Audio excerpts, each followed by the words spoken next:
ایک جملہ اور پڑھاتا چلو وضاحت کرتے ہیں کہ ایک اعتراض یہ بھی آتا ہے کہ ہم ماتم کیوں کرتے ہیں, سینہ کیوں پیٹتے ہیں. بھائی ہم ماتم اس لیے کرتے ہیں کیونکہ رسول نے کیا.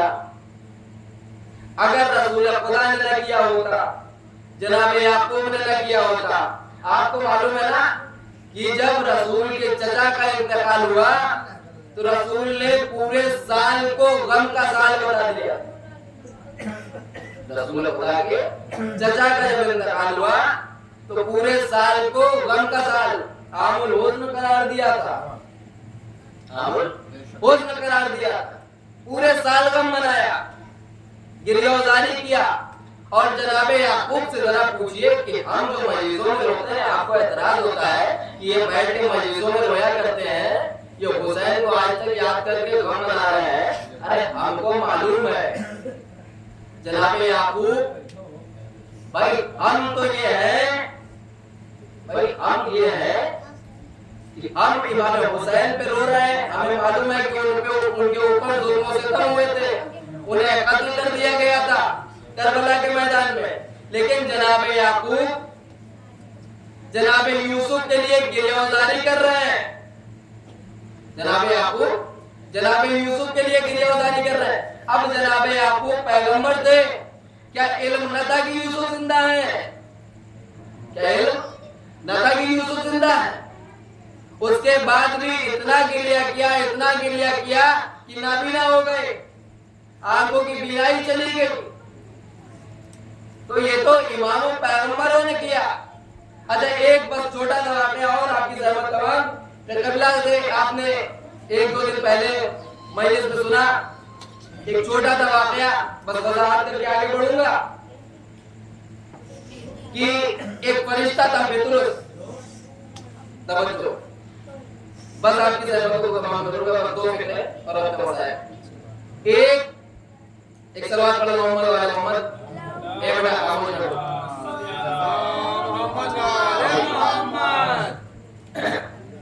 دیکھیے ایک فرشتہ تھا پطرس, آپ نے 5 یا 6 محرم کی مجلس میں سنا کہ اس پطرس کو جب وادی میں پڑا ہوا دیکھا. آپ نے پورا واقعہ آپ کے پیش نظر ہے, بس وضاحت کر کے آگے بڑھا رہا ہوں کہ تاکہ آپ کو یاد رہے, آپ کے ذہن میں آ جائے بات. جب پطرس کو فرشتوں نے اٹھایا اور نبی کے پاس پہنچایا, رسول اکرم کے پاس فرشتے کو لے کے پہنچے پطرس کو, تو امام حسین کی ولادت کا دن تھا. رسول خدا کو جب پوری بات بتائی تو رسول خدا نے کہا کہ پطرس کو لے جاؤ اور لے جا کر کے حسین کے گہوارے سے مس کر دو. توجہ, بس آخری بیٹا اور آپ زحمت کو تمام ربط مسائل کہ رسول نے فرمایا کہ پطرس کو لے کے جاؤ اور حسین کے گہوارے سے مس کر دو. میں ہاتھوں کو جوڑ کے سوال کروں گا, آقا آپ یہ بھی کہہ سکتے تھے کہ امام حسین سے مس کر دو, میرے نواسے حسین سے مس کر دو. امام حسین موجود تھے نا, امام حسین سے مس کر دیتے, شفا مل جاتی. آگے گہوارے سے مس کیا تو ہو سکتا ہے جواب میں یہ ملے کہ گہوارے سے اس لیے مس کرا رہے ہیں کہ آج سے 1400 سال کے بعد جب ہمارے پوتے علی اصغر کا جب گہوارہ سجا جائے گا واقعہ کربلا کے بعد, ادارخانوں میں رکھا ہوگا, تو ہو سکتا ہے اس بات کا اعتراض اٹھ جائے, یہ گہوارے کیوں بناتے ہو, ان گہواروں سے کیا ملتا ہے. تو بس یہی سمجھ لیجئے کہ جب وہ گہوارہ جس سے پطرس کو شفا ملی تھی وہ امام حسین سے منسوب تھا. ہم جو گہوارہ بناتے ہیں وہ باب الحوائج جناب علی اصغر سے منسوب کر دیتے ہیں. اب آپ یہ سمجھ لیجئے کہ ایک مرتبہ جو چیز اہل بیت سے منسوب ہو جاتی ہے وہ بھی شفا دیتی ہے.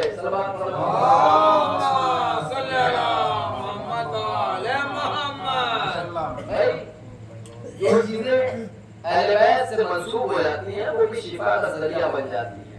تو پھر بتائیے ہمیں امام مظلوم کربلا اور اہل بیت کا غم منانا یہ شفاعت کا اور نجات کا ذریعہ نہیں بنے گا. بڑے آسان جملوں میں میں نے اپنی باتوں کو رکھا ہے. میں مجلس نہیں کر رہا, صرف ایک خطاب کر رہا ہوں تاکہ آپ سمجھیں آسان لفظوں میں اپنی بھاشا میں. کیا یہ بتائیے جب ایسے نجات مل رہی ہے, جب ایسے شفایاب ہو رہے ہیں, تو کیا واقعا اہل بیت کے در پہ آنے والے اور اہل بیت کی سیرت پہ چلنے والے, اہل بیت کی سیرت پہ عمل کرنے والوں کو شفاعت نہ ملے گی, نجات نہ ملے گی؟ ایک صلوات پڑھ دو محمد والے محمد. اللهم صل على محمد وعلى محمد. دیکھیے آج ماہ محرم کی 7 تاریخ ہے اور وقت رفتہ رفتہ گزرتا جا رہا ہے. آج اس اشرے کی 7ویں مجلس ہو گئی اور اسی طرح چند دن اور پھر یہ زحمت تمام اگلے برس ہم رہے یا نہ رہے. پتہ ہے میں مسائل آپ سن چکے ہیں, بس 2 فکریں کہوں گا اور اس کے بعد زحمت تمام. کہ ممبر پہ آنے کے بعد خطیب جب خطاب کرتا ہے, صلوات پڑھو محمد والے محمد, اللهم صل على محمد وعلى محمد. جب خطاب ہوتا ہے اور خصوصاً جب مسائل ہوتے ہیں تو آپ یہ نہ سوچا کریے کہ یہ کیا بتا رہے ہیں یا یہ کون سی باتیں ہیں. بس ایک فقرے کا اگر ایک جملے کو آپ نے تصور کر لیا تو سمجھیے کہ پوری مجلس کا نچوڑ لے کے چلے گئے, پوری مجلس کا حق ادا ہو گیا. آپ کو پتا ہے نا کہ بھائی ہمارے گھر میں اگر ایک انتقال ہو جائے,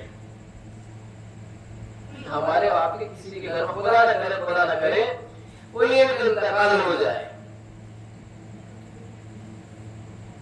تو ہماری حالت ایسی ہوتی ہے کہ لوگ آ کر کے صبر کی تلقین کرتے ہیں, لیکن کسی صورت سے ہمیں صبر نہیں آتا. کس پر؟ کیونکہ ہمارے گھر میں ایک جنازہ اٹھا ہوتا ہے, ایک جنازہ. تصور کیجیے گا کہ ہمارے گھر میں صرف ایک جنازہ اٹھا ہوتا ہے اور ہمیں صبر نہیں آتا. سوچئے وہ آقا حسین جس نے صبح سے 72 جنازے اٹھائے, اس کو صبر کس طرح سے آیا ہوگا؟ صرف تصور کیجئے گا مسائل کو کہ حسین کو صبر کس طرح سے آیا ہوگا. جب عباس کو جنگ کی اجازت نہ دی, کہا بھیا عباس تم تو میرے لشکر کے سردار ہو, بھیا عباس تم تو میرے لشکر کے سردار ہو. کہا آقا وہ لشکر ہی کہاں رہا جس کی میں سرداری کرتا تھا. ایک مرتبہ کہا ٹھیک ہے عباس اگر جنگ کی اجازت چاہتے ہو تو جاؤ سکینہ کے لیے پانی لے آؤ. ایک ٹوٹا ہوا نیزہ دے دیا. جناب عباس کی جب شہادت ہوئی ہے تو امام حسین جب پہنچے ہیں تو امام حسین نے کہا کہ میں یہ کمر شکستہ ہو چکی ہوں. اور جناب علی اکبر جس کا 18 برس کا جوان بیٹا شہید ہوا ہو, سوچئے اس باپ کے دل پہ کیا گزرتی ہے. اب آپ کو پتا ہے جناب حضور آئے تھے کہ حسین کا در وہ ہے جو چند لمحات کو حر کو حر بنا دیا, حر کو حر سے حر علیہ السلام بنا دیا. چند لمحات میں ہم تو گنہگار ہیں آقا. کربلا میں جب حر آئے اور حر نے کہا آقا ہم معافی چاہتے ہیں, آقا ہم سے خطا ہو گئی ہے, آقا ہم سے غلطی ہو گئی ہے, آقا ہم قربان ہونا چاہتے ہیں. ایک مرتبہ امام حسین نے کہا عباس آگے بڑھ کے دیکھو تعظیم کرو ہو آیا ہے. ایک جانو ایک طرف سے علی اکبر بڑھے امام حسین آ رہے ہیں. کہا سنو تو جناب زینب نے سلام کا کام میں آقا میں اس لائق نہیں کہ سیدہ میاں مجھے سلام گئے. کہا سنو جب انہوں نے اجازت مانگی نہ جنگ کی جب انہوں نے جنگ کی اجازت مانگی ہے تو ایک مرتبہ آقا حسین نے اجازت تو دے دی لیکن جب ان کے بیٹے کو شہید ان کا بیٹا شہید ہوا تو آقا آگے بڑھے. آگے بڑھنے کے بعد ان سے پہلے اس کے بیٹے کے نزدیک پہنچے. ایک مرتبہ انہوں نے کہا آقا آپ ہم سے پہلے نصرت کے لیے آ گئے. ایک بار امام حسین کا ایک فقرہ یاد آیا.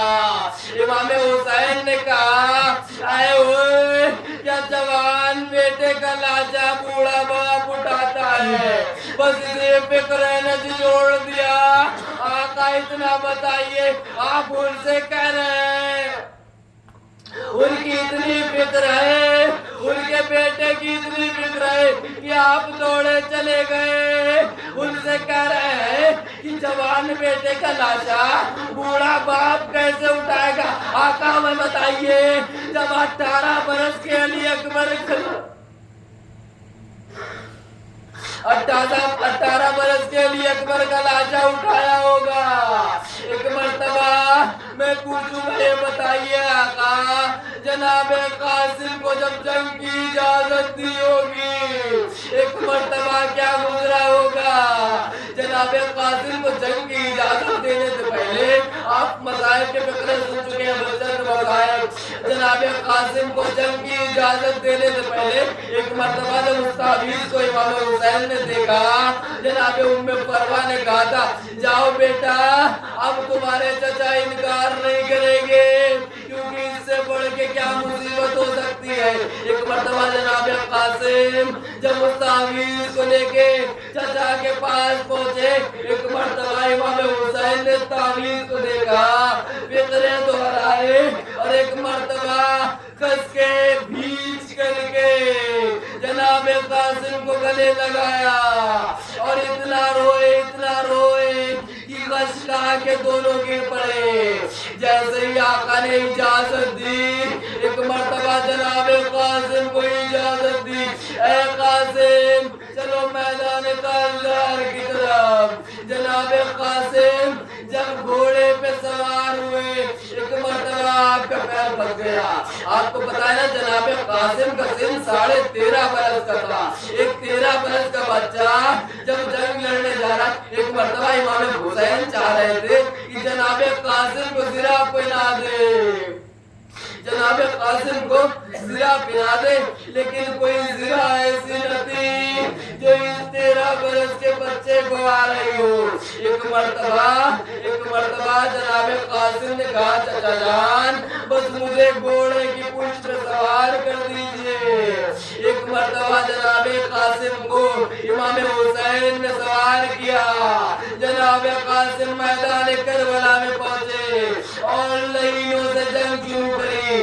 ایک مرتبہ مغرب سے مشرق کی طرف مشرق کے مغرب کی طرف سارے لہیوں کو واصل جہنم کیا.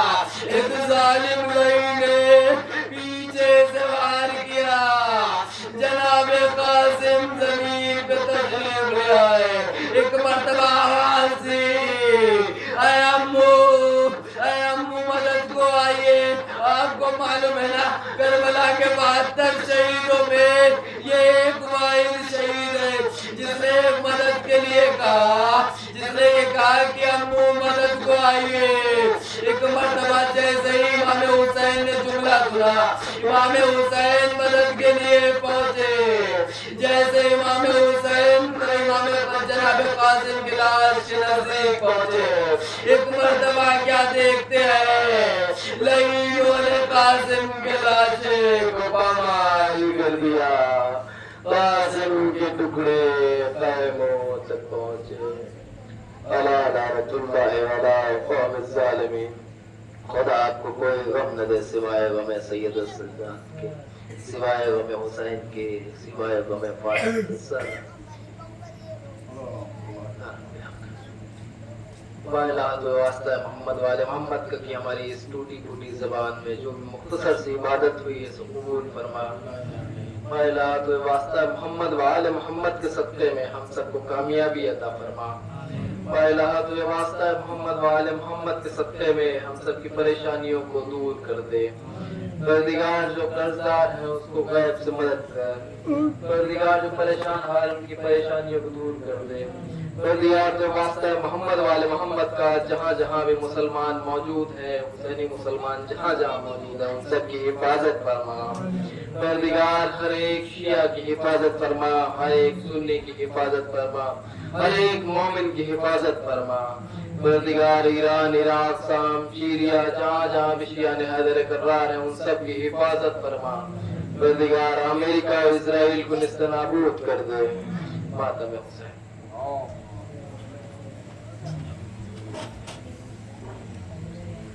حسین حسین حسین حسین حسین